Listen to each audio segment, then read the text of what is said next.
We all love pollinators in our gardens. They are a sign of you doing the right thing, providing food and homes to our world's most important and underappreciated creatures.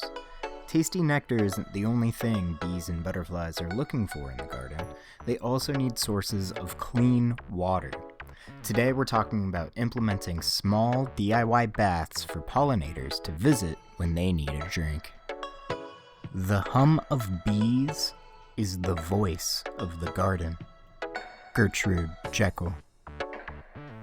Most likely, you already have the materials to make a pollinator bath lying around. If you're the consumerist type, then you can easily purchase kits to accomplish the same task. We will need a shallow basin, 1 to 2 inches tall. This can be a drip tray for pots or even a pie tin, anything that is sturdy and shallow.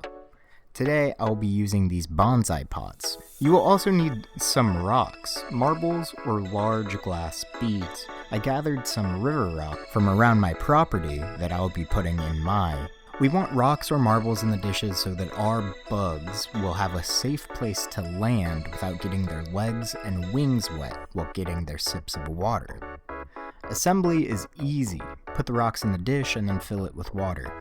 Now, we need to worry about the bath's location. We want the water to be clean, stay relatively cool, and located close enough to populator pollinator plants to benefit the wildlife. We don't want the dishes to sit in the direct sunlight, warming the water and potentially breeding bacteria or algae. Ideally, the water evaporates on its own after a day or two.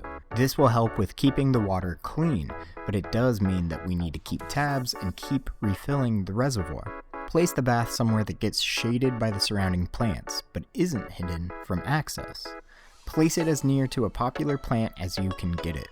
It will provide the most benefit and keep your bugs buzzing.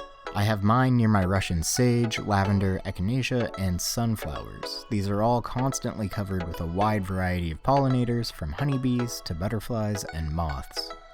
Clean out the bath every few days.